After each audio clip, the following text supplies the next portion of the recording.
Marcus Webb wiped the sweat from his forehead as he stepped through the broken entrance of the old military compound. The air inside smelled like rust and forgotten years. He had been working as a salvage operator on Threshold 7 for 3 years now, and he thought he had seen everything this dead colony had to offer. He was wrong. The other salvagers, mostly Kryn and Vertali species, had warned him about this section. They said something dangerous lived in the lower levels. Something that should be left alone. But Marcus was human, and humans had a reputation across the galaxy for doing exactly what they were told not to do. His flashlight cut through the darkness as he descended the metal stairs. Each step echoed in the empty corridors. He could hear a sound now, something breathing in the distance. It was heavy and slow like a sleeping giant. Marcus found the containment cell at the end of a long hallway. The door had been damaged but not broken. Someone had been leaving food pellets outside, scattered across the floor like offerings to something they feared too much to face. He pressed his face against the viewing panel and looked inside. The creature was massive. It lay in the corner of the cell, chained to the wall with restraints that looked centuries old. Its body was covered in thick chitinous plates that were cracked and scarred. Patches of its hide were missing, showing old wounds that had healed poorly. One of its eyes was clouded over, and its face was twisted and asymmetrical in a way that made Marcus's stomach tighten. This was a Korthax warhound. Marcus had read about them in the old databases. The Viridian Empire had created them as weapons 800 years ago. When the Empire fell, the warhounds had been abandoned or destroyed. Everyone said they were monsters. Looking at this one, Marcus could understand why. The creature's good eye suddenly opened and fixed on him. Marcus froze. He expected rage or aggression, but instead he saw something else. Intelligence. And beneath that, something that looked almost like sadness. "Hey there, big guy," Marcus said softly through the door. His voice sounded small in the vast silence. The warhound's head lifted slightly. It made a low rumbling sound that vibrated through the floor. Marcus came back the next day with real food instead of pellets. He sat outside the cell and talked while the creature ate. He came back the day after that and the day after that. Each time, the warhound seemed a little less tense, a little more aware of him. On the 5th day, Marcus brought tools to open the cell door. "You're insane," said Krell, a Kryn salvager who had followed him down. "That thing is a weapon. It has killed before. It will kill you." "Maybe," Marcus said, working on the lock. "But I don't think so." "Your species is mad," Krell hissed, backing away. "This is why everyone calls humans wild and unpredictable." Marcus ignored him. The lock clicked open. He pushed the door wide and stepped inside, moving slowly with his hands visible. The warhound watched him with that one good eye, its massive body tensed. "Easy," Marcus whispered. "I'm not going to hurt you. Nobody's going to hurt you anymore." He moved to the restraints and began working on them. The creature could have killed him in a second, but it sat perfectly still. When the chains fell away, the warhound made a sound, a deep grunt that seemed almost grateful. Marcus reached out carefully and touched the scarred hide. It was warm beneath his palm. "You need a name," he said. "How about Grunt? You like that?" The creature made the sound again and Marcus smiled. By the time they walked out of that compound together, every alien on Threshold 7 was watching in stunned silence. The wild human had done the impossible. He had befriended a monster. But Marcus didn't see a monster. He saw a friend who had been alone for far too long. And that made all the difference. The first week with Grunt was chaos. Marcus's small living quarters were definitely not designed for a creature that weighed half a ton and stood 7 feet tall. Grunt broke 2 chairs just by sitting near them and accidentally knocked over Marcus's entire food storage with one sweep of his tail. But Marcus didn't complain. He watched and learned. He discovered that Grunt was careful when he wanted to be.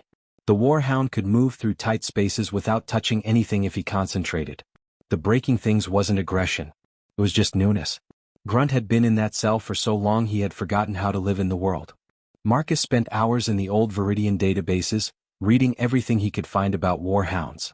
He learned what they ate, how they communicated, what kept them healthy. Most of the files were military reports, cold and clinical. But sometimes he found personal logs from Viridian soldiers. Those told a different story. They talked about loyalty, companionship, and bonds that went deeper than words. The other residents of Threshold 7 gave them a wide space.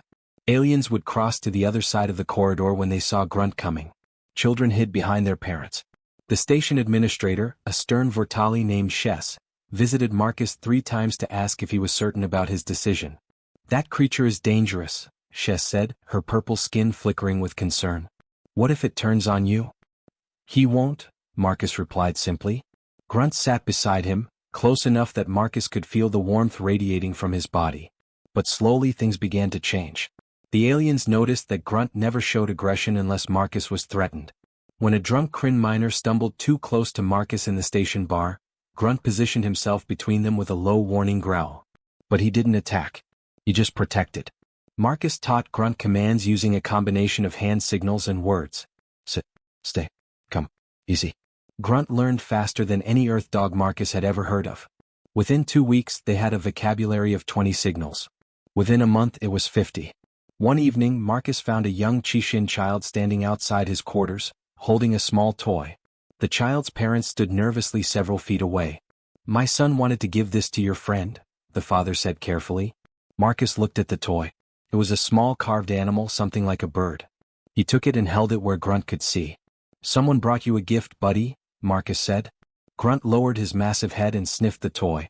Then he made his gentle grunt sound. The child giggled with delight. That moment changed something on the station. Word spread that the warhound could be gentle. That he understood kindness. Some aliens began to nod at Marcus and Grunt when they passed. A few even said hello. But not everyone was pleased. 2 months after Marcus brought Grunt home, a ship arrived at Threshold 7. It carried representatives from Helix Corporation, a massive company that dealt in military technology and biological assets. 3 security officers in corporate uniforms marched into the station administrator's office. Marcus heard about it within an hour. The entire station was buzzing with the news. "They're claiming Grunt is their property," Krell told him in the salvage bay. "They say warhounds are classified as military weapons. They have paperwork from the old Viridian military contracts." "The Viridian Empire doesn't exist anymore," Marcus said, his voice hard. "Those contracts are 800 years dead. Try telling that to Helix Corporation. They want him, Marcus. They're giving you 24 hours to surrender him voluntarily, or they'll take him by force." Marcus looked at Grunt, who was watching him with that intelligent eye. The warhound sensed something was wrong. He moved closer, pressing against Marcus's side. "Let them try," Marcus said quietly. "He's not property. He's family. And I don't give up family." Grunt made a low rumbling sound that seemed to echo Marcus's determination. Whatever was coming, they would face it together. Marcus spent the entire night searching through the Viridian databases. His eyes burned from staring at the screen, but he couldn't stop. There had to be something, some piece of information that could help them. Grunt lay beside his chair, sensing his human stress, occasionally nudging Marcus's arm with his scarred head. At 3 in the morning Marcus found it. The file was buried deep in a personal archive, written by a Viridian commander named Thelos. It wasn't a military report. It was a journal entry, written in the last days before the Empire collapsed. "They call them warhounds, but that name is a lie we told our enemies," Thelos had written. "Yes, they are fierce in battle. Yes, they are powerful beyond measure. But they are so much more. They are partners. Companions. They bond with us so deeply that when my hound, Krell, died saving my life, I felt as though half my soul had been torn away. We created them not as weapons, but as the family we could trust in our darkest hours. The universe will call them monsters, but they are the most loyal beings I have ever known." Marcus read the passage 3 times. Then he kept searching. He found dozens of similar entries. Stories of warhounds protecting their partners. Warhounds mourning when their bonded humans died. Warhounds who refused to eat after losing their companions. The ugliness wasn't an accident. The Viridians had designed the warhounds to look intimidating to enemies, but every feature served a purpose. The thick plates were armor. The powerful jaws could tear through metal to rescue trapped soldiers. The asymmetrical features gave them better sensory perception on battlefields. They weren't monsters. They were guardians who had been abandoned when their creator's civilization fell. Marcus found one more crucial file. A genetic analysis report. Warhounds lived for centuries, much longer than their Viridian partners. Grunt could be 300 years old, maybe more. He had probably watched his bonded partner die. Then he had been left alone in that cell, waiting for someone who would never return. "I'm sorry, buddy," Marcus whispered, reaching out to stroke Grunt's head. "I'm so sorry you were alone for so long." Grunt made his gentle grunt sound and leaned into the touch. Morning came too quickly. Marcus printed every relevant file he could find and went to see Administrator Shess. He found her in her office with the 3 Helix Corporation representatives already there. "Mr. Webb," said the lead representative, a slick Vortali named Dex. We were just discussing your situation. We're prepared to offer you compensation for any inconvenience, but the Warhound must be surrendered today. His name is Grunt, Marcus said firmly. And no. This isn't a negotiation, Dex replied coldly. Warhounds are classified military bioweapons. They fall under salvage laws regarding weapons systems. They're sentient beings, Marcus shot back. He slapped his printed files on Shessa's desk. I've got proof right here. Personal accounts from Viridian soldiers. Genetic analysis. Behavioral studies. Warhounds aren't weapons. They're intelligent companions who were designed to bond with partners. The Viridians didn't create slaves. They created friends. Dex barely glanced at the papers. Irrelevant. Our legal team has already reviewed the case. The creature is Helix property under Salvage Code 447. Why? Marcus demanded. Why do you want him so badly? For the first time Dex smiled. It wasn't a pleasant expression. Isn't it obvious? Warhounds are valuable. Extremely valuable. With one specimen we can reverse engineer the genetics. Create a new generation. Train them properly. The military contracts alone would be worth billions. Marcus felt his blood go cold. You want to breed them. Make them into weapons again. Make them into what they were always meant to be, Dex corrected. Now you have until sunset to bring the creature to our ship. If you refuse, we have authorization to use force. Marcus looked at Administrator Shess. She looked troubled, her skin flickering with distress. Marcus, I'm sorry. According to the law as written, they have a valid claim. Then the law is wrong, Marcus said. He gathered his papers and walked out. He had 12 hours to figure out how to protect his friend from becoming a breeding experiment. 12 hours before Helix Corporation tried to take Grunt by force. It was time to make a stand. Marcus spent the afternoon turning his salvage bay into a fortress. He welded scrap metal across the main entrance and rigged the secondary doors with alarms. It wasn't much, but it would buy them time. Grunt watched him work, understanding that danger was coming. Word spread fast across Threshold 7. By midday, a small crowd had gathered outside the bay. To Marcus's surprise, many weren't there to watch him fail. They were there to support him. Krell arrived first, carrying 2 plasma cutters. For welding, he said gruffly. Or for fighting. Your choice. A Chishian family brought food and water. We saw how gentle he was with our son, the mother said. That is not a monster. Even Administrator Shess came, though she looked troubled. I cannot officially help you, Marcus. But I can tell you that Helix's transport ship won't arrive until tomorrow morning. Their mercenaries will come tonight. 6 of them heavily armed. Thanks, Marcus said quietly. As sunset approached, the station's lights dimmed to night cycle. Marcus sat in his salvage bay with Grunt beside him. He had a plasma rifle across his lap, though he hoped he wouldn't need it. Grunt's muscles were tense, his good eye focused on the sealed door. If things go bad, Marcus said softly, I need you to run, okay? Get out of here. Find somewhere safe. Grunt turned his massive head and stared at Marcus. Then he deliberately moved closer, pressing his armored body against his human. The message was clear. He wasn't going anywhere.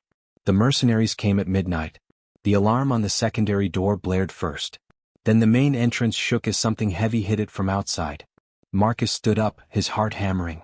Grunt rose beside him, a low growl building in his throat. Marcus Webb, a voice called through the door. This is your final warning. Send out the Warhound and no one gets hurt. His name is Grunt. Marcus shouted back. And he's not going anywhere. Then you've made your choice. The door exploded inward with a blast of explosive charges. Smoke filled the bay. 6 armored figures pushed through, weapons raised. They wore heavy combat gear and carried shock weapons designed to subdue large targets. Take the creature alive, the lead mercenary commanded. Kill the human if necessary. That was their first mistake. The words, kill the human, triggered something primal in Grunt.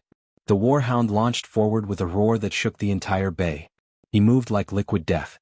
One mercenary went flying into the wall before he could even fire. Another shock weapon discharged uselessly as Grunt's tail swept his legs out from under him. The Warhound's centuries of combat programming came alive, every movement precise and devastating. But he never killed. Even in his fury, Grunt only disabled. He broke weapons, crushed armor, and threw bodies, but he didn't use his massive jaws on flesh. He was still following Marcus's commands from months ago. Easy. Protect, don't kill. Marcus fought too, using his plasma rifle to target weapons and equipment. A shock bolt meant for Grunt hit a stack of metal containers instead. Marcus returned fire, forcing two mercenaries to take cover. The lead mercenary aimed a heavy stunner directly at Grunt's head. It was a kill shot, pure and simple. Marcus didn't think. He threw himself forward, taking the blast in his chest. The pain was incredible. Marcus hit the ground hard, his body convulsing from the electric shock. Through blurred vision, he saw Grunt turn toward him. The warhound's eye widened with something that looked like fear. Then Grunt roared. It was a sound of pure rage and grief, the cry of a creature watching his partner fall. He moved between Marcus and the mercenaries with such ferocity that even the armed soldiers backed away. "Fall back," the lead mercenary shouted.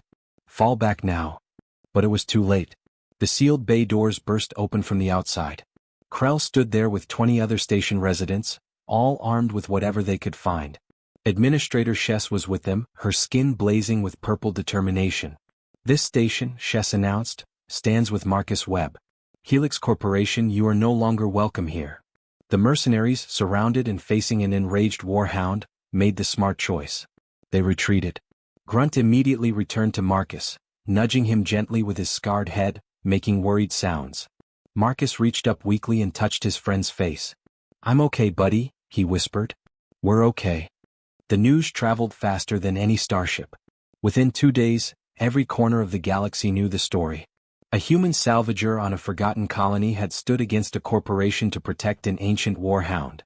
The footage, recorded by station cameras, went viral across 100 worlds. Humans adopting strange creatures wasn't new.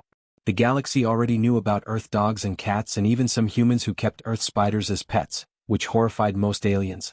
But this was different. This was a human befriending something every other species called a monster. The public response was overwhelming.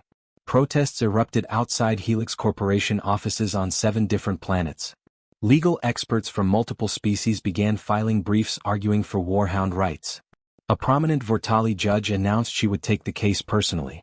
"If warhounds are sentient, intelligent, and capable of choosing their companions," she declared on Galactic News, "then they cannot be property. The Viridian Empire is gone. These beings belong to themselves." Marcus watched all of this from his salvage bay while Grunt rested beside him. His chest still ached from the shock bolt, but the station's medical officer said he would fully recover. More importantly, Helix Corporation had withdrawn their mercenaries and issued a statement saying they would await legal resolution. Administrator Shess visited on the 3rd day with unexpected news. "You've started something, Marcus," she said, sitting carefully near Grunt, who no longer frightened her. "We've received reports of 17 more warhounds discovered across the sector. They've been hidden in old military sites, abandoned colonies, even one in a private collector's warehouse. Everyone's looking for them now." "Are they okay?" Marcus asked immediately. "Scared. Alone. But alive." Shess paused. "Several species have volunteered to adopt them. The Chishian family here wants to apply. So do a few Kryn and surprisingly a group of Vortali soldiers." Marcus smiled. "Grunt changed their minds." "You changed their minds," Shess corrected. "You showed us that friendship doesn't require similarity. It requires courage and compassion." Over the following weeks, the legal battle resolved faster than anyone expected. The judge ruled that warhounds were sentient beings with full rights. They could not be owned, bought, or sold. Any warhound could choose a companion, but that companion would be a partner, not an owner. Helix Corporation appealed, but public pressure crushed them. Their stock dropped 30%. 3 board members resigned. Eventually they abandoned the case entirely. Marcus received offers from across the galaxy. Scientists wanted to study Grunt. Military organizations wanted to hire them both. News networks wanted interviews. Marcus declined everything except one request. A rescue organization asked if he would help rehabilitate the other discovered warhounds, teaching them to trust again. He said yes immediately. 6 months after that night in the salvage bay, Marcus stood in a rehabilitation facility built specifically for warhounds. 17 of the ancient creatures lived there now, each one slowly learning that the universe could be kind. Several had already bonded with new companions. A Kryn engineer named Cells had bonded with a female warhound she called Echo. A human marine named Rodriguez had bonded with one of the largest males anyone had ever seen. The young Chishian child from Threshold 7 visited every week to see a smaller warhound named Patches. His parents were going through the bonding certification process. It would take time, but Marcus could already see the connection forming. Grunt sat beside Marcus, watching the other warhounds play in the facility's open yard. It was the first time he had seen others of his kind in probably centuries. He made his gentle grunt sound, and Marcus could swear he heard contentment in it. "You're not alone anymore," Marcus said softly. "None of you are." A journalist had asked Marcus last week why humans seemed so willing to befriend dangerous creatures. Marcus had thought about it carefully before answering. "Maybe it's because we don't see dangerous," he had said. "We see lonely. And we know what it's like to need a friend." Now, watching Grunt finally at peace, surrounded by his own kind and the humans and aliens who had learned to love them, Marcus knew he had been right. The galaxy had called Grunt a monster, an ugly remnant of a dead empire's weapons program.